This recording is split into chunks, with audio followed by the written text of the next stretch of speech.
Hi. So, welcome to Men's Couch. Dr. Frank Arnold, And Rob Ambersini. yeah, so today we're going to talk about mental health in regards to uh, you got your field. So your field is My field is criminal justice and cybersecurity and artificial intelligence a lot, but the majority of my career has been in law enforcement. okay, and yours you mentioned. Yeah, mine too. I'm 24 years in the FBI, and then here I teach, criminology, things like that, and forensic psychology. So yeah, mostly with law enforcement. Yeah. First I want to ask like how much you subscribe to Men's Couch. How much have you seen? Like what have you seen on Men's Couch? I think just the topical conversations about what's going on and issues related to men and other things. So, which is good. Yeah.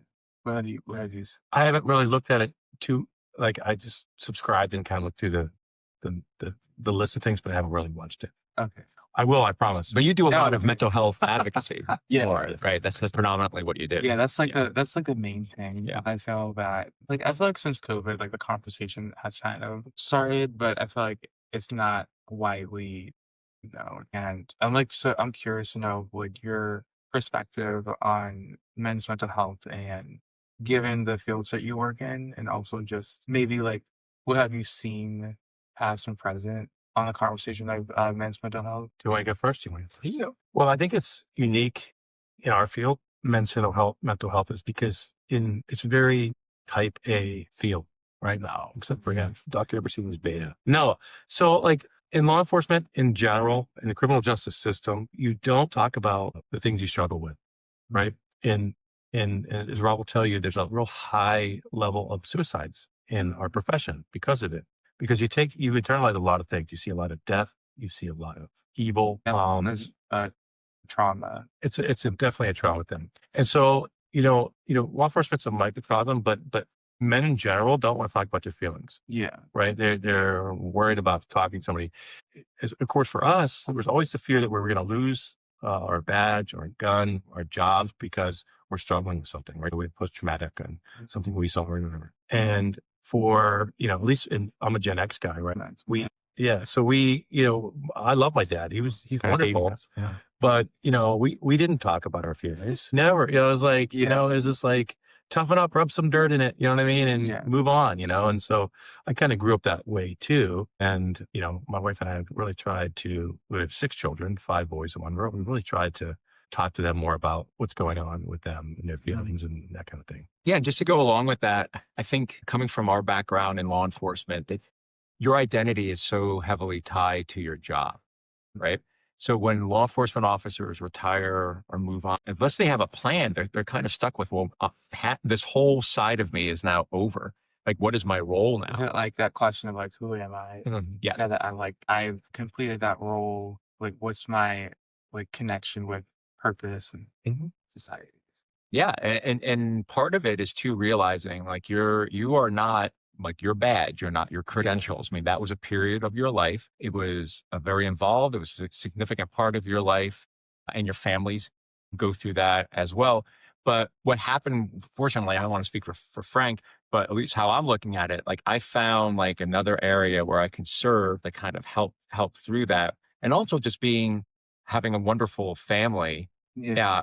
is really helpful, especially with the whole identity thing, right? Because we have these roles, like you're a dad, your husband, you're a law enforcement officer. So what role is it? And just being able to say, okay, I served in this particular capacity, and now I'm moving on to something else, and not just being tied to like that one single identity. Because I think that's when it becomes really difficult to retire from a certain agency that you worked in for like 25 years. So do you feel that men can get like trapped in roles and then feel that that is like our identity? I do, because I think society does that. I mean, look, we always label people, Yeah. right? Oh, he's this or she's that. I mean, that's what we do. It's kind of like human nature to identify this person as a particular function. And I think that could be good in some respects because you want someone to be like, yeah, I really identify with the core values of this particular job. It becomes problematic when you have to leave that job, Yeah. right? And then you're still that same person, but now you feel a little bit emptier vessel. Adjust. Right. So it's like an adjustment. I mean, for me, it was a good adjustment. I walked away And I Mhm. was in my mind, okay, that was part A of my experience, Yeah. and now I'm moving on. But I think it's human nature, especially for men, to categorize everybody. And we really try to, at least in our introductory classes, try to break out of that mold and Mhm. say, I know where your positions and your principles are, but let's start looking at some other ones, right? And let's talk about them. And I'll be honest with you, for the female students, it's easier. The male students kind of sit in the back and they're quiet and Yeah. I don't know if they're digesting what they want to say or they're just afraid that if they say something, they're going to be vulnerable or I be think wrong. it's probably that piece because I feel like for men, we might have such, like, rigid roles and rigid ideas of, um, just expressing ourselves that when we are actually given that safe place or that opportunity, it kind of like, well, we don't have language and stuff. Yeah, another thing we talk about, at least in my when I was teaching the intro courses, and I haven't had a chance to do that, is my first lecture was always about the miracle that it is that you are here today, right?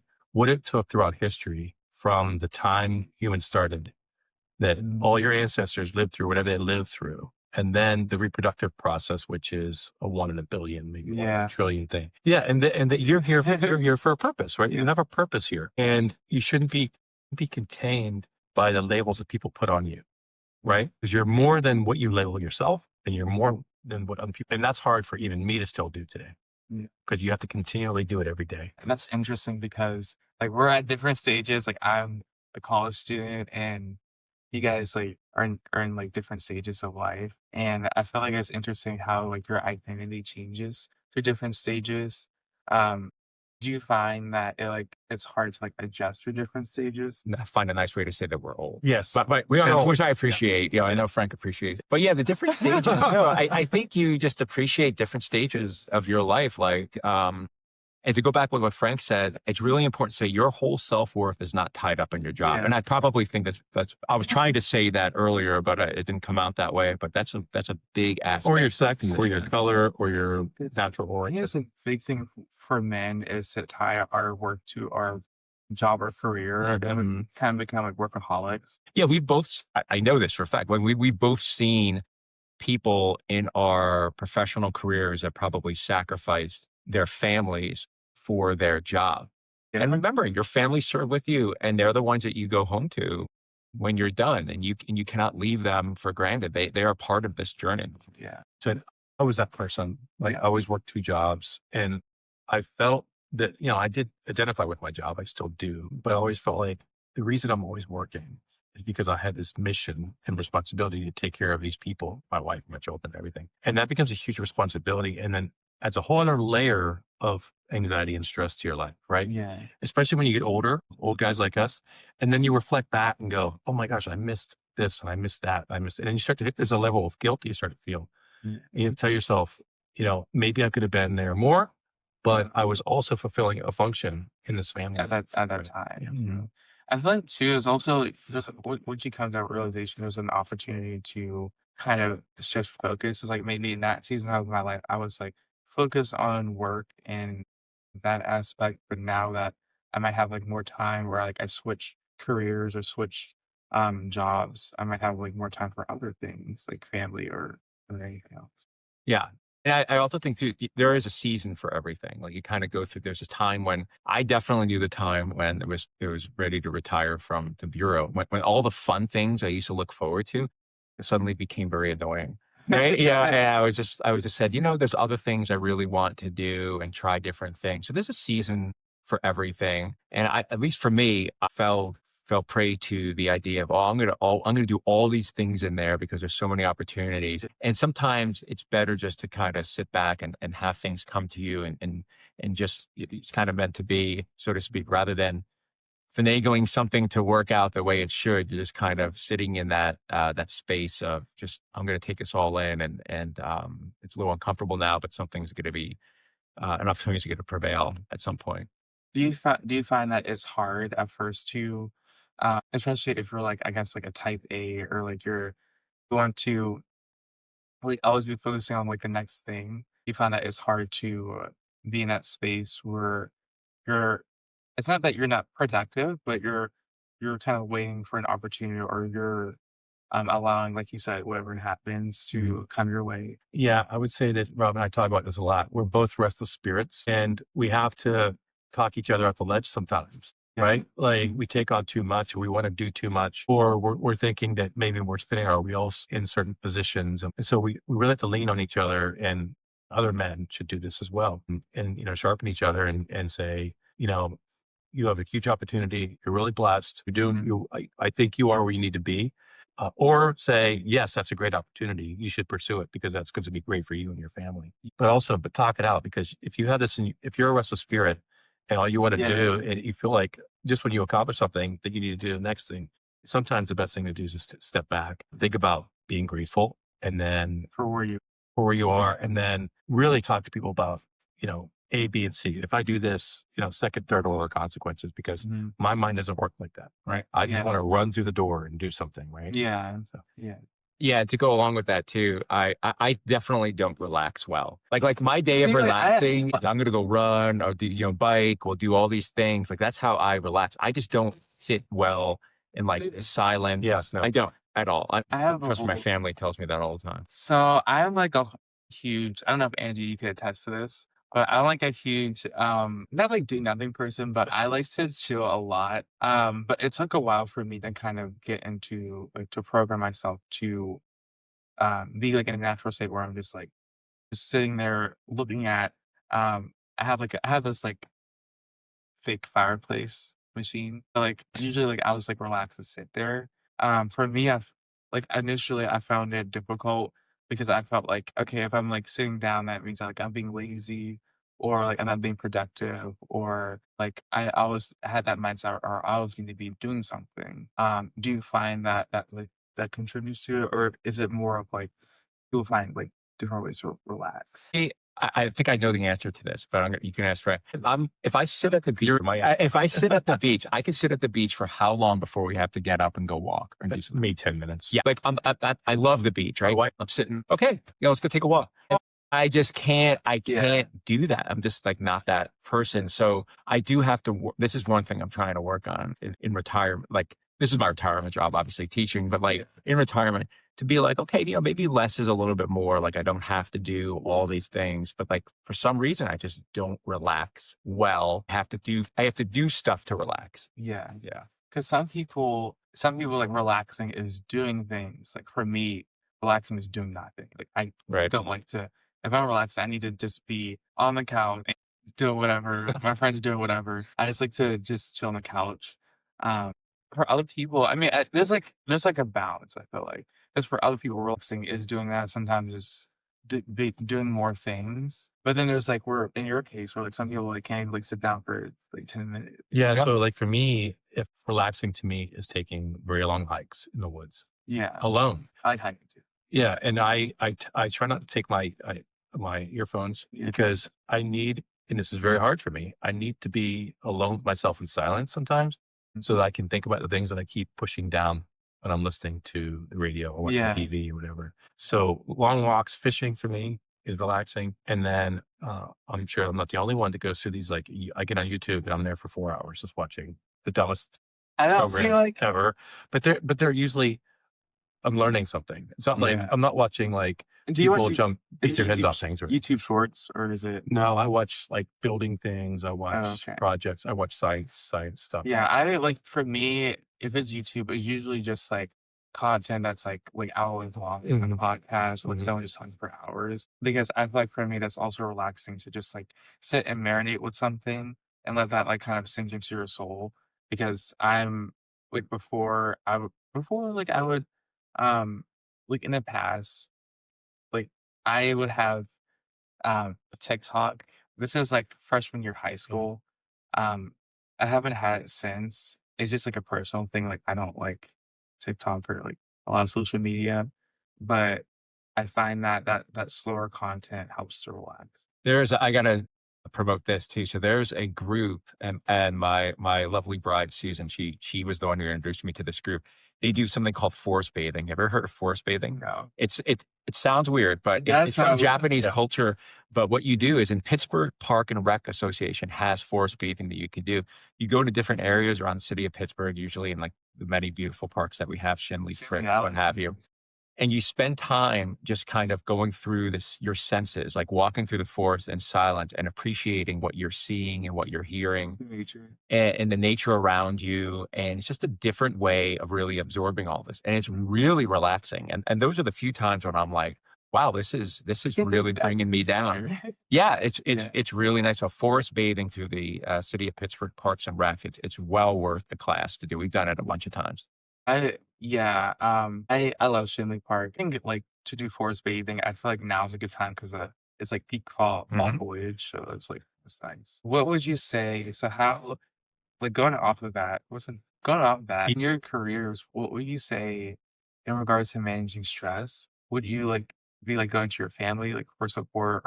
I think you talked about was it you that talked about like internalizing it, like how would you kind of like approach it? So I didn't really realize that I was stressed because I don't act stressed, but Yeah. I get sick or something physical happens to me. Yeah. And it wasn't until I got older that I realized that's stress, right? Everybody deals with stress different ways. Some people get short tempered, other people Yeah. get, but for me, when I was taking on too much, like I have tinnitus, but it would get really loud or my Yeah. knees would hurt or something. It was just something weird would happen to my body. Yeah. At first recognizing that you are stressed. And as sometimes as men, we don't want to admit that we can't take on as much as we think we Yeah. can, right? And so getting past your ego is the first thing.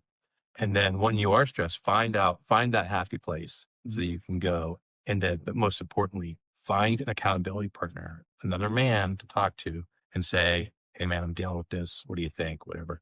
And if you get a dud, find another one. You know what I mean? I'm sorry. What's I mean, the try harder, Ron. That's all I'm saying. what's like Okay. what do you wait, actually can you like exploring that? What do you define as like a dud? Well, Yeah. I mean, I'm not really pointing fingers or anything. No. But so you want to find somebody who's going to listen more than they talk, Yeah. right? And someone who has very similar experiences with that you've had, Mhm. and that maybe is either struggling with the same thing or has been through it, so that they won't necessarily tell you what to do. Yeah. They can tell you what they went through, and maybe you can explore together what the next step is or how Yeah. I deal with it. Right? Do you find that listening and exploring it together is more beneficial than just like, here's what you need to do? Yeah, 100%. Yeah. Because my default is here's what you need to do.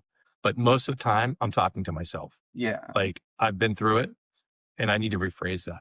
Like I know knee stress because I'll get a text that's actually 3 pages long. It's It's just like, yeah. Yeah, and I'm doing it when I'm running. I'm like, Frank, check this out. And I'm just like scrolling and scrolling and scrolling. I'm going to call him later on this one. yeah. And you'll have to. I mean, I don't know how to top that, but at least for me, was a couple of things. I agree with everything Frank is saying, but for me, I also found I had to compartmentalize things a lot in Yeah. my experience. Like I had to say, okay, this is especially like tragic things. Yeah. Like tragic things occur. Many times are out of our control. It's like in this area, kind of like in my psyche, but that happened at work, and I have to do my best not to have it spill over at home. Sometimes it was challenging when you're working, say like a violent crime or a kidnapping case, and then you go home and you have your beautiful little kids running around and you're like, oh, my heart breaks for like these parents that they don't have this. And as Frank said, having someone to be able to speak with. When I was in the FBI, my office, I had like a large office and I had my polygraph suite, but in my large office, I had this like big couch and a chair, and people would come in. I'll be in there and people would come in and just hang out. Yeah. And they're like, hey man, can I run something by you? I go, sure. Yeah. Right. So it was a privilege to like talk to people. I still get calls from folks, in different capacities just to like shoot the breeze and talk about different situations. Having someone like that is important. Air was very important for me, as I know it is for Frank as well. Yeah, it's critical, Yeah. right? And then exercise for me, like I was one of these guys, like I have to work out first thing in the morning before I do anything. I don't care if you get up at like 4 a.m., like you gotta do it. It's like that. And then the whole day can just crash. And I'm like, all right, I got my workout and I'll be okay. Cause it's like a mindset too, like Yeah. just to kind of prepare. You energized for the day. Yeah.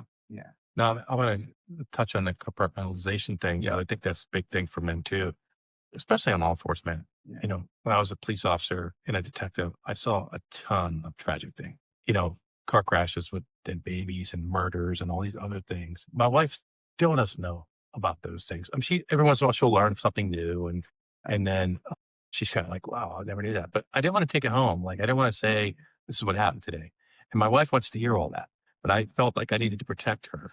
right? Of all that, like, that trauma. Trauma. Yeah. She doesn't even like to see bad news on TV. So I wasn't going to come Yeah, home and dump on her, right? yeah, But going with that is that additional stress that you carry that with you, right? yeah, And so it's always good to talk to somebody else about, hey, listen, I'm yeah. still struggling with It's it been in the happened yesterday. same field or Right. So it doesn't have to be law enforcement. It can be anything. Right? We all deal with stress different ways, right? yeah. I think for me, as, like, a rising psychologist, it might be that's something to take into consideration because things happen like in the counseling or like with clients. And then I think it's important to have that balance of compartmentalization. I think as men, we tend to definitely compartmentalize a lot. We say, okay, this happened, but this happened over here, but I'm fine. And then like we don't notice like what we carry. Yeah, I think you have a tendency to be say you're fine, but as long as you have someone that you can kind of share that with, like you can still keep it in there. Like there are places I know this for him too, but like I'll drive around Pittsburgh or in the surrounding counties and I will pass by exits where we went for like certain cases and I'll be like, oh, that's Oh where so and so yeah, died. yeah, That's in yeah, the city. I'll see. So, 'cause Yeah, I want to. reminder, and that's the first thing that you get. But you know, it's just part of life. Like you that happened, right? mhm, And you kind of grieve for it over that particular time, but then you know you move on and get on with your life. But I also don't think there's necessarily any problem in remembering that yeah. because Having you're a like a part of sense of that, like right? reverence Right, for that. right. Right. And also digest it. Yeah. But you talked about accountability partners. Another thing for an accountability partner is someone that you can trust that will not just agree with everything you're saying, but tell you that you're not okay. Yeah, Right? yeah, That's a hard thing to do when somebody comes in and says something and you're like, you know what? I just heard what you said. You're not okay. You need to talk yeah. to somebody, right? You know what I mean? I think for men too, it's hard. It's like that ego thing. It's hard to like have someone else say like, "Okay, yeah, you're kind of not okay." Like Yep. there's like issues going on, and I feel like it's important um to have someone that's also like empathetic to your experience, but also isn't just like gonna like let you drown. I think Right. there's two things that are important, and I feel like that I feel like there's like I feel like there's a lot of uh barriers for men and like in terms of like accountability, whether it be like in law enforcement or like any career. Do you find that to be a thing? Well, on the first day, as Frank was mentioning what he does on his first day, early on in my classes, I'll ask people like, are you the type of person to be very empathetic to someone, a good Yeah. listener, things like that? Because I think when they have an image of law enforcement, they have a very like type A, hard charger, I'm going to kick in doors, I'm going to do. And listen, there is a place for that mentality Yeah. in law That enforcement. it's a character within all of us. We have to Yeah. bring out sometimes. But a lot, you need like that high EQ, that emotional Yeah. For intelligence, sure. right? So you really want that also in the officers and the agents that you're hiring. And for men, it's hard. I think it's easier for women. They seem to have higher scores on the Yeah. right, but for men, we don't sometimes develop it. Like develop that skill. Yeah, And I think another thing is that we have to understand that in our roles at work or at home, life is performative, right? Yeah. And so we play these different characters and we have to understand that sometimes we're not fully that character. Sometimes we have to put that hat on, like when my kids are bad. I'm the quiet type. Like you would think that I would be disciplinarian. My wife's a disciplinarian. No, my kids are all adults now. But Yeah. but at some point she'd come in and be like, okay, you need to do something about this, right? And Yeah. then me and dad has to come out and scream and It holler. is. And then, but that's for me, I wasn't really mad. It was a performance. But I just support my wife and let the kids know, hey, This is the boundary. this is it. You Yeah. got it. You know what I mean? You got to make sure you're not doing it right? But same thing in law enforcement. Like, command presence is one of the things we talk about. If you're not really like a extrovert or you're not really strong, you have to pretend like you are. You have to come in and command the presence of it. And you might be uncomfortable with that. But again, Yeah. it's performative. Again, saying all that, saying that life is performative. Why it's important to get out and be quiet and listen and talk to people is because you got to find the real person in there, Yeah. not all the performances that you do every day. Mhm. Yeah, I think that's important because for me, I'm kind of like you. I'm more like a quiet, like introspective type. You're probably like I'm not like unless I'm like really heated, I won't like yell or anything. I think there's like this stereotype of like people that work in FBI or like law enforcement. You guys are like just like emotionless. You're just like It's a role we have to play sometimes, though, especially Yeah. during interrogations. You have to pretend like you're careless. Yeah. What do we tell students when they first come? We always say, we're not your dad, but we are dads. So Yeah. if you need to talk to somebody, you come talk to us. And if we think you need to talk to somebody beyond us, we're definitely going to. Yeah. You know what I mean? And we want them, because when we first got here, we really didn't do that. And we felt like maybe some people were falling through the cracks, particularly young men, right? Yeah. Like, come talk to us. What are you dealing with? Right? Yeah. I'm sure we've dealt with it. I can guarantee you have, you know what I mean? Yeah. I Uh, want to like before we go on like anything, I want to touch on that piece of young men because part of the podcast is definitely geared toward that. Like, what are some things that you see like in young men that might contribute to? You seem like you have like a lot of contribute to, like as far as like mental health or like just so, like I mean, I think social media is terrible for young men's egos, and obviously pornography is terrible. But I'm not a stodgy guy. I'm not saying you should look at that.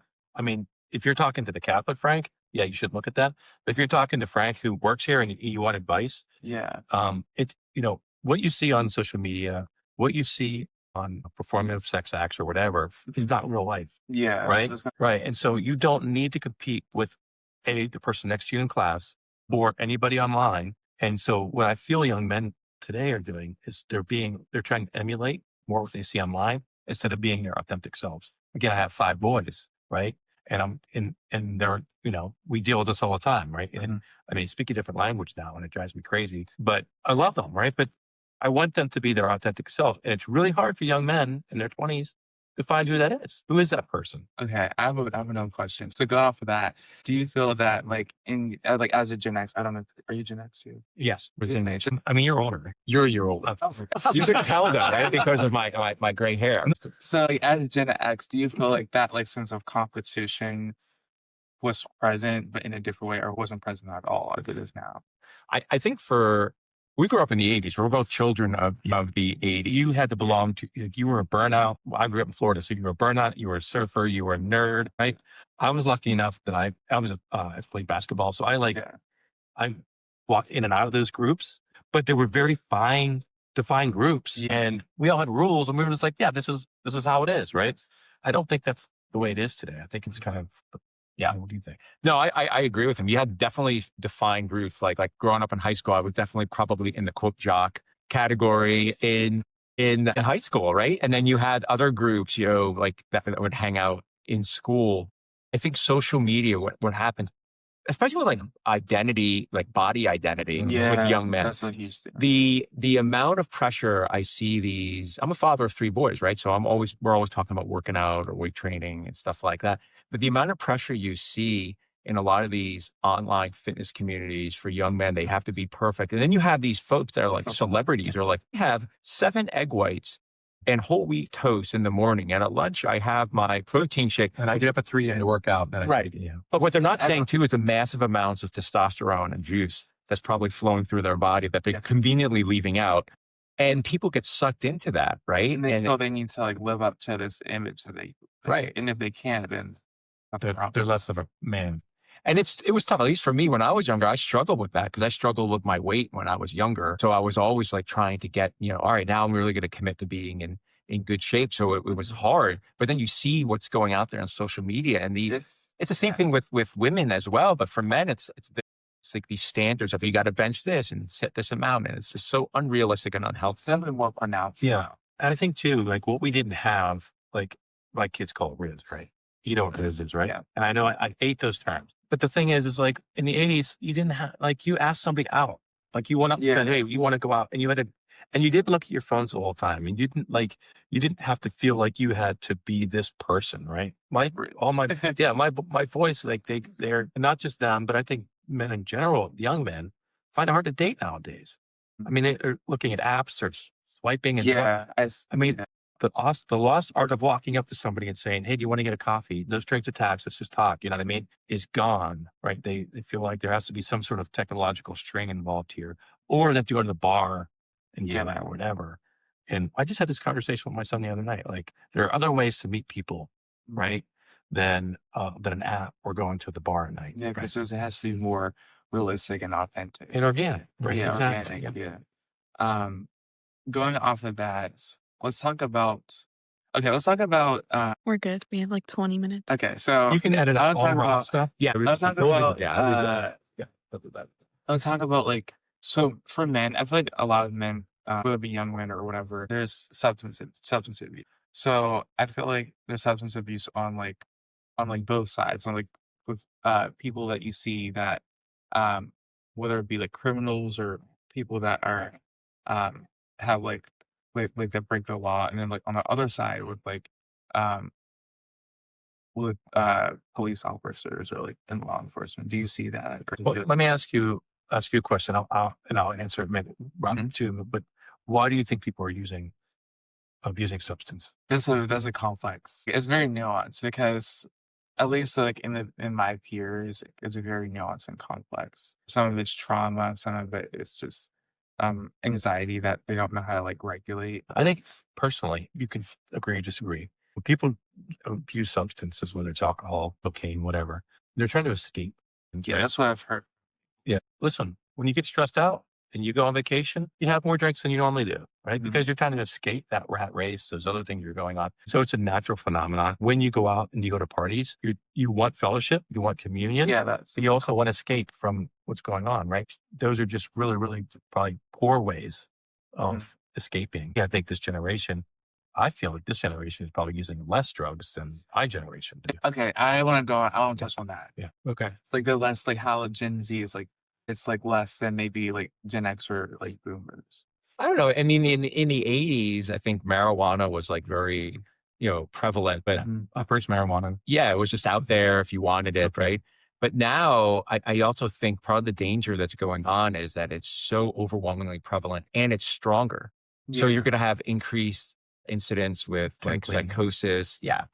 things like that. And then you're getting a whole other population from prison that's being released, right? Because of these like old drug laws that are Yeah. being released back into society. Jobs are difficult sometimes to get, right? Mhm. And then they might resort down to, back to bad habits. And then you Yeah, have this cycle. very prevalent drug use out there. And we're like a generation, I think like a society, we're all like dopamine junkies. Like Yeah. you just constantly go through Yeah. social media. Oh, this is great. What's Yeah. the next thing? And we as professors, we have to compete sometimes with information like on social media. Like, okay, sometimes I feel like one of my frustrations is I have to get up there and entertain people with Yeah. with as much information as I can because you're competing with that phone, and that's just driving this whole desire to constantly be stimulated and entertained. So is it like that constant need to be stimulated and contributing to stress? We're Imagine, unfulfilled. yeah, being unfulfilled, just like in like a regular, like you go about your day and it's just like people. I think sometimes people feel like, oh, my life is boring because it's not like stimulating, right? Yeah, no, I think boring is good. Mhm. And I struggle with boring. Yeah. I think you Yeah, struggle. I do. Boring is good because you get to slow down and you get to think about the things that are really important in life and maybe the things you haven't thought about. We've lost the art of being bored. Go to the waiting rooms again.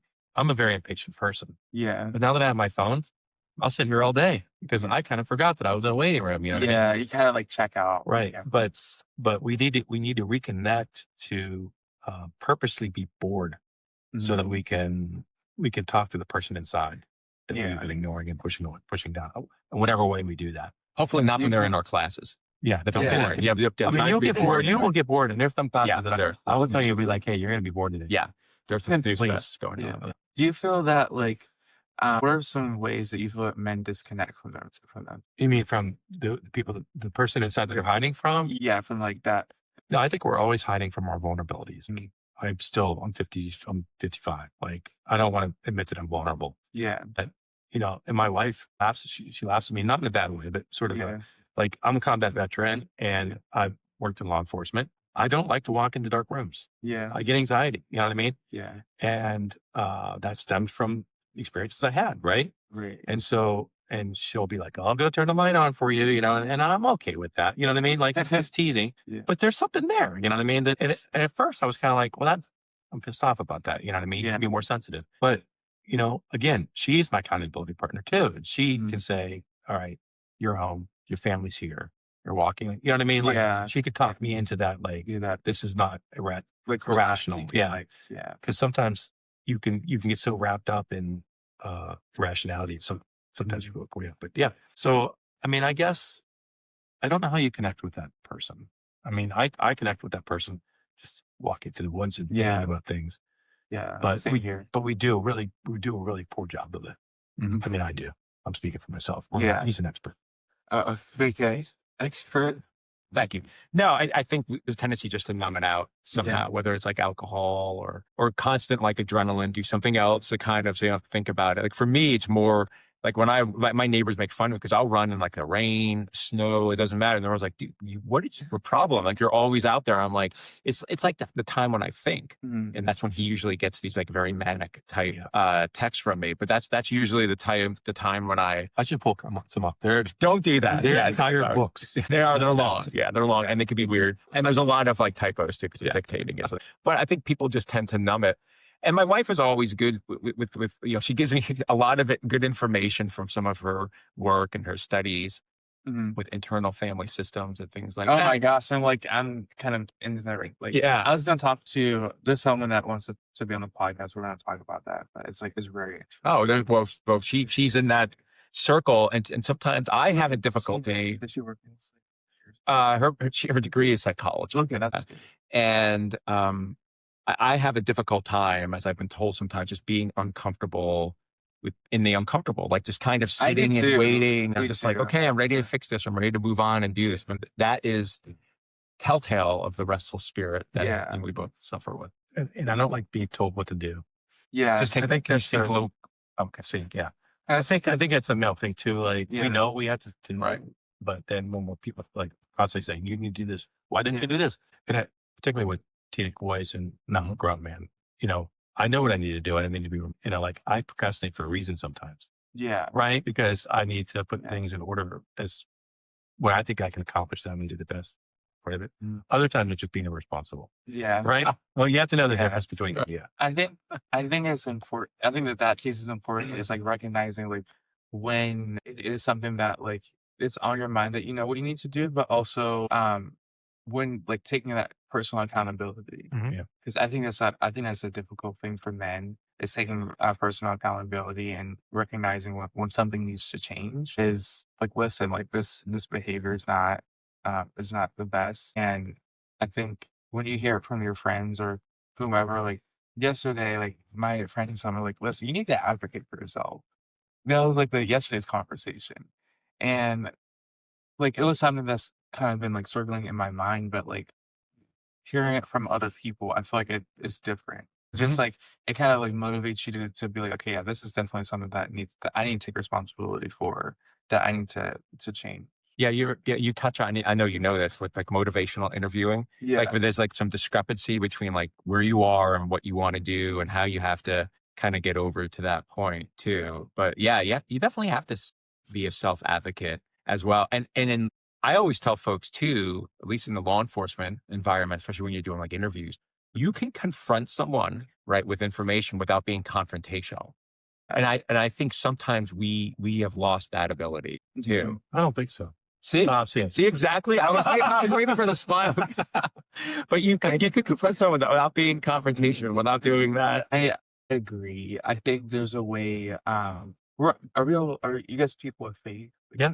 I feel like there's speaking the truth in love. There's there's always a way to like approach it, and I feel like it gets messy, it can get complicated, but I think like you said, that there's a way to approach.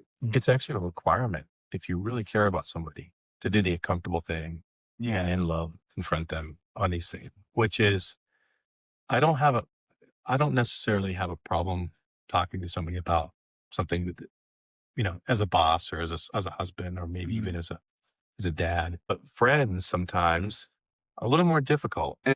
It's a different relationship. But if they really appreciate, your friendship and you really appreciate theirs, then you will be able to go and say, listen, I think you're making a mistake, or what do you think about this? Right. Yeah. Like I had like the conversation I had with my friends yesterday, like of me, like, just because like for me, I have a history of not really like paying attention to like my needs. So like yesterday, I felt like my friends saw that, and so they were like, "You listen, you need to you need to advocate for yourself." And I feel like if I didn't have that accountability, then I would just coast and not really like do anything.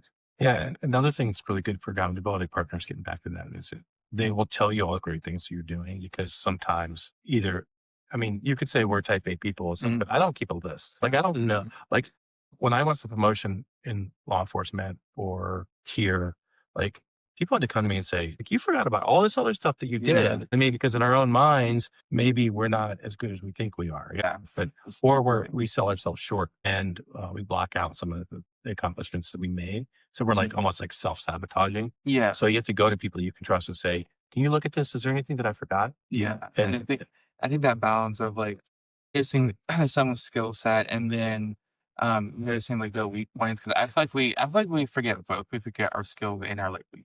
right, exactly. Yeah. And we have to be true to our weak points. Yeah. No, sometimes we suffer from imposter syndrome too. Yeah. At least I definitely have that. And most of us don't like writing about ourselves. Like when we apply for jobs, it's awkward. I'm the greatest. You would never speak like that That's right. unless you're like a narcissist. Yeah. They're out there, but like most of us, we're very uncomfortable kind of lauding all of these accomplishments. And quite honestly, especially when you feel like you're in a job that I'm still waiting for the other shoe to drop on the FBI. Like I don't know how I got in there. And quite honestly, even with this job here too. He's afraid they're going to take his pension away. That's right. That's a terrible mistake we made. But you have like imposter syndrome. You're like, you really don't think you doubt deserve it. yourself. You do. Yeah, of course. Yeah. Yeah. Yeah, if you're honest with yourself, you're going to doubt yourself. Right. Yeah. And that gets me to this whole idea of grit, Right. right, is so important today. I mean, I think for men and women, right? Yeah. The idea that when you're confronted with something too difficult, you just give up. So there's a fine line between having grit and persevering through something that's difficult and putting so much on yourself that it's unhealthy. Right. Yeah. You got to right. find I that think men do fine that a lot. line, right, between the unreasonable grit and the grit that gets you through the day and makes you successful. Yeah. And I think men have a problem with that. Yeah. I want to talk about your friendship. This guy. Go ahead. So how did you guys meet up? Like, how do you guys meet? Connect, man. So I remember Frank when I was working in the FBI, exquisitely tan person came into my office with like this like light colored suit. Montalban. And yeah, literally like Ricardo Montalban with real hair. Before He came in, we were talking about a case, and I just remember he was just like a super friendly person, right? And then we really didn't see each other. No. You were downstairs and I was upstairs. Yeah, I was in the polygraph room they always put in the basement. You know, it's kind of like just we'll put it by the exit. It used to be upstairs until we took the job. Yeah, right. And I don't take it personally, but I kind of do. Then, fast forward years later, I find out about this job and I go through the interview process, and I meet Frank, you reconnect with Frank again, and it's great. And we're very similar. We have so many similarities, but we're also very different too, which makes it fun for us. And Frank is wonderful. And I bug him a lot because I'll call him or I'll text him or I'll do something. He doesn't. But he puts up a lot with me, especially those texts or like some I of think these it's ideas. funny and I laugh at him. But what I don't do is I don't respond right away because I know he wants a response. So we do tease each other. Yeah. You ever go to any place where we like to play off each other? Right. Yeah. I always say I'm jealous of his hair and the way he dresses because I can't. I mean, today, come on, I can't afford a podcast. I can't afford his style. He's looking at something. Go ahead. It's an I that's understand. an Okay, so I actually I kind of agree because I feel like you're like that old school professor that had that's the suit This is bureau. No, this is like old school FBI. Yeah. Even professors are like, you don't work in the FBI anymore, Rob. You can lose the tie. And I'm like, I can't. yeah. Although I did. It's almost like that formative person that's in us too. But no, I really love Rob. He's fun to tease. Yeah. I think and he teases me too. Right. Yeah. The thing is, like I like meat and he doesn't, and That's true. I think it's weird that he's a vegan. But Yeah. other than that, like even though he's that strange, we're still really good friends. Yeah. We can appreciate the differences, right? And love each other. It's okay. No, that was a joke, by the way. We are very similar in that we are men of faith, but we are also very restless all the time, and we want things and we want them now. We have wonderful families and wonderful lives. Yeah. Right. They put up with a lot, I think you could say. But we're also different enough to appreciate, and I think to play off each other a lot in these things. He's really good at me because How do you feel that your friendship has benefited your careers or just other areas of? Oh, first of all, I mean, I'll ask his opinion on stuff. That's what we're talking about, having that person that you can ask questions about, like, how does this sound? Things like that. Mhm. Also with even teaching it's just, we just have, I think we have a really good rhythm and we have a really good style when we're presenting together with students. Yeah. And I think students understand this. Like they're going to get maybe a difference of opinion from the two of us because we have different, different backgrounds, some similarities, but I think we're both there to really, really emphasize, like if you're struggling with something, you call us. Both, we're very accessible and we live by that. Like we still do that. And we want people to appreciate that. And I think that's what we want the students to Because you know. guys are that way towards each other. So you Yeah. And you have to be like, especially in this, and I'll just say this. Sometimes I feel like academics in general put a lot of demands on students that might be unrealistic or just a lot of pressure. And we see that in classes, and it's always like, oh, this one class is going on here. And I'm like, all right, well, it'll be all right. So we just try to kind of be that, we tell them we're not their dads. Be cool, uncle. Like that's just kind of like the role that we have. Yeah. And I feel like that's something that it's like a lot of men or young men don't have is like that down to earth person that's like that you could just go to or that you could say what's going on in your life. And I felt that there's like a barrier where like professors or like other maybe mentors or coaches are seeing us here, and then like men or young men are seeing us. Yeah, you got to be accessible. I think too that we view our positions differently. We've had a career, we've done it. Like, we are not here for the money. Yeah. We are the most poorly paid people in the university because of our roles. Why we're here is because we feel that we're taking what we've learned, we're passing it on, and our students are our legacy. We go to weddings, we go to graduations. Every time one of our students has a new baby, they send pictures. Like this is a lifelong relationship. A lot of professors. I feel that having that sense of accessibility, where your role is just not just a professor, but like a mentor to students, I feel like it creates an overall better environment and community. The whole reason, and I'll just answer for myself, the whole reason I went back to school to get my degree was so I could teach at a college. Because I like this environment. I like being part of the students and their lives, answering their questions. I like helping them with like, hey, try this. Maybe you don't see yourself in this role, but I see you doing something like this. And, I needed the degree to be able to do it. And as Frank said, like, you're not here to get rich for sure. Yeah. You're here to like mentor another generation and just have a good time while we're doing it, because we do have fun. I mean, that's part. I mean, look at this room. I mean, this is Frank. This is brainstorm here with the crime scene. I did put in the floor, which I'll tell you. I did a few things. He gets these comments in. Like I was like his little assistant. He was the foreman, and I was the laborer. Right. But I think another thing we like to do is too, like we don't lie to students. We don't tell them, yeah, you should do this major because you're going to be successful. If they come in and we don't think they're right for whatever major we're working on, we're going to tell them, hey, this might be not the job for you, or if you're messing up, we might be happy, nice, dad-like or uncle-like, but we're also going to be like, hey man, you need to tighten the ship because you're, and I think people need to hear that. It's a different accountability. Exactly. Accountability, but it's kind of like outside of the normal academic advisor role. Yeah. I think we're like at times, I think this is a very fruitful conversation. I'm definitely learning a lot. I'm sure you guys are like learning a lot too about just your careers and just like even talking about mental health. I think that's so important. Do we have any final thoughts? I just appreciate. Thanks for inviting us. This is great. I'm glad you have this forum for people. And like I said, we're always accessible for students. If they're watching something, they have questions about law enforcement or life in general, reach out. I think it's really important what you're doing. I think a lot of men don't want to talk about them. And I like the fact that you're, making it like a focus of the conversation. I'm all for it. We support it. Yeah. I'm sure we'll probably have more episodes because we have a lot of I feel like you guys have a lot to talk about. So. Oh, do we? Yes. Yeah. We don't lack to talk. Just give us a subject. We'll talk on it. Even if we have no idea what we're talking about, we'll make it sound like it. So. Yeah. I'd definitely like to work with you guys in the future. Yeah. This is awesome.